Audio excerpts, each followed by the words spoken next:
Hi everyone! Ako nga pala si Nandi L. Salas, isang OFW dito sa bansang Croatia. So mahigit 1 year na po ako ngayon. Sabayan nyo ako, papasok na po tayo ngayon, sasakay na ako ng train. So ito lang po, ito yung mga transportation dito sa bansang Croatia, either bus or bihira lang po yung may personal bus talaga kagaya ng sa Middle East. So usually po dito pag nasa Zagreb po is ito lang po yung mga transportation ng mga tao at ng mga empleyado, yung tram or train at saka yung bus. So pag sasakay ka dito, magbayad ka ng ticket or bibili ka sa mga tisak or maliit na tindahan, or pwede kang bumili sa driver. Ang isa nito is 0.53. So para hindi ka makamulta, kasi pag hindi ka pag na check ka po ng kuan yung inspector na hindi ka nagsuksok, so pwede ka makabayad ng 35 euro. So magkano na rin yun sa Pilipinas. So para safe tayo, magsuksok tayo para kasi may nasampulan na pong mga kabayan na hindi nagbayad, so kailangan nilang magbayad sila ng 35 euro. Yun lang yun. So andito na po tayo sa tinatrabahuan ko ngayon. So pupunta na ako ng locker. Andito yung locker ko. So yung kasabayan ko dito ngayong panggabi, isang Sri Lanka. So yung mga katrabaho ko pala, may local, may Pilipino, tapos may Colombia, mostly Pilipino po. So andito po tayo sa ating trabaho. So yung trabaho ko po ay isang kitchen helper po. So ito po yung mga trabaho ng kitchen helper, pero iba-iba po yung sit up sa bawat hotel po.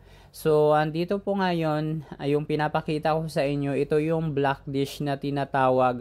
Yung mga kaldero dito hinuhugasan, mga kawali, yan po yung black dish. Tapos yung mga tray, mga plastic, dyan hinuhugasan sa machine na yan. Black dish yung tawag. Yung sa kabila po naman, yun po yung tinatawag na white dish, which doon hinuhugasan yung mga plato, kutsara, tinidor, mga baso. So dito ako ngayon naka-assign sa black dish. Tapos isa doon sa kabila yung kasama ko Pilipino ngayon nasa white dish. Minsan lang po ako na-assign doon. Minsan po kasi yung na-assign doon lagi is yung mga babae, may mga Thailander. So matatanda na po yung mga kasama namin, kahit 50 years old na po, nagtatrabaho po dito. Walang discrimination po dito sa bansang Croatia. Yan po yung hinuhugasan namin sa black dish. Depende po yan kung saan ka i-assign po ng chef mo or yung boss mo. So dito ako na-assign kasi dito yung kulang ng tao. Pero dati talaga doon ako sa breakfast na assign. Tapos na-stress ako kasi nga yung accommodation namin dati malayo pa po sa tinatrabahuan ko. So lagi akong late. Kailangan ko pa kasing mag-bus, tapos mag-tram, tapos yung breakfast po is 5 AM. So lagi akong late, kaya nagpalipat ako kasi parang aligaga ako lagi, which is hindi siya good sa akin. Tapos halos wala na po akong tulog. Tapos yun, nag-request ako na ilipat na ako ng boss ko kasi nahirapan nga ako, kaya nilagay ako dito. Matagal-tagal na rin ako dito. Okay na rin sa akin dito kasi parang hindi ako masyadong pressured. Tapos wala ako laging iniintindi, unlike kung sa kusina ka kasi marami ka talagang gagawin. At least dito hawak ko yung oras ko. Maghugas lang ako, tapos punas-punasan ko siya, tapos ilagay ko kung saan nakalagay yung mga bagay-bagay na yan, kagaya ng kaldero, doon mo ilagay sa kaldero, tapos punasan mo lang. Pero sa ibang hotel hindi na yan siya pinupunasan, pero dito pinupunasan po siya. Ayan po yung kasama namin, si Malky, taga babae yun siya. Mag-asawa kasi yan sila, couple siya. So okay din dito yung couple, no. So, yung asawa niya ay nasa breakfast, tapos siya panggabi. Mga Sri Lanka po yan sila, tapos 4 na Sri Lanka dito, tapos 4 na Colombia, tapos ayan si Kuya Toto, chef namin yan, social chef. Matagal na rin yan siya, kasama ko rin yan siya sa Dobronik dati, tapos ngayon kasama din kami kasi noong winter dito kami na-assign, so hindi na kami na binalik doon sa summer. Dito na kami ngayon. So long term na pala yung trabaho ko. So good news sa akin ngayon kasi i-absorb po tayo sa company. Hindi na ako direct na po ako, hindi na ako maging agency. So yan yung abangan nyo, i-share ko.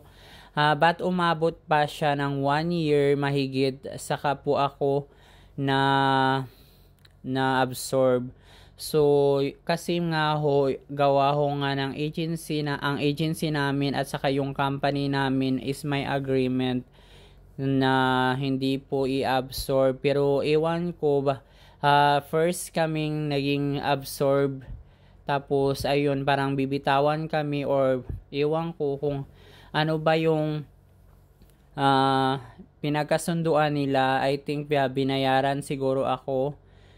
Yan kasi nga ho may agreement, tapos yun baka binayaran nila ako, baka binili ako sa agency kasi yan yung mga kuan dito, ganyan yung nangyayari.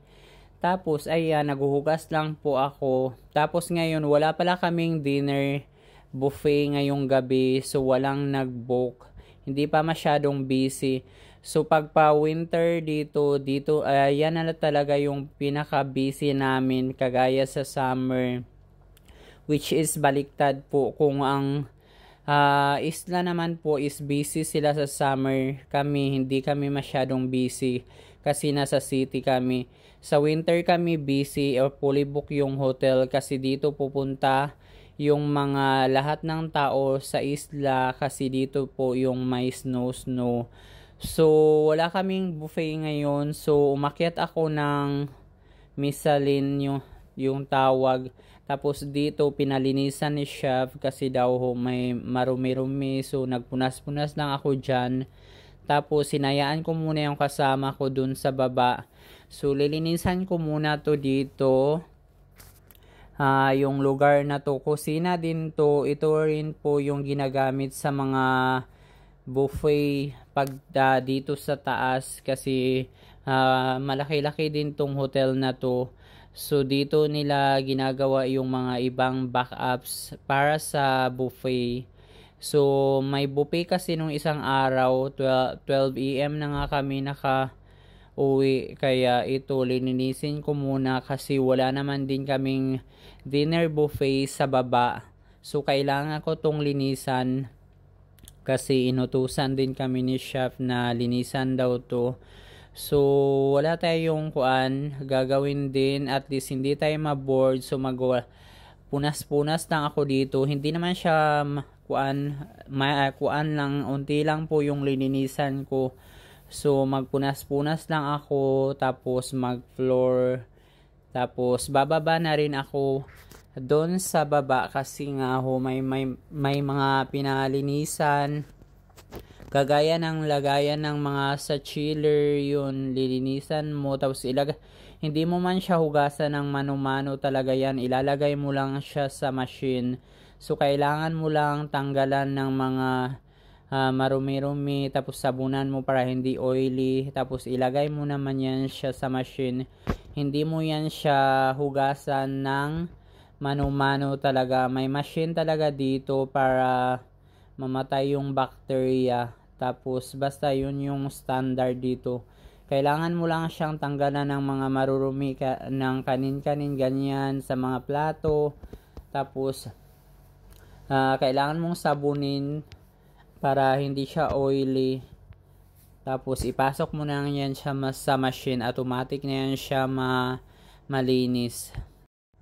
Yung iba pang mga trabaho ng mga kitchen helper is pwede ka rin mag-assist. Kagaya ko dati, nag-assist din ako maghiwa ng mga gulay, mga prutas, kahit ano-ano, kahit anong kung anong gustong ipagawa ng chef mo, yun yung gagawin mo. Kung gusto mong mag-assist sa cook, pwede ka doon maghiwa. Depende po yan siya sa kung anong kulang na tao doon na area, pwede kang ilagay.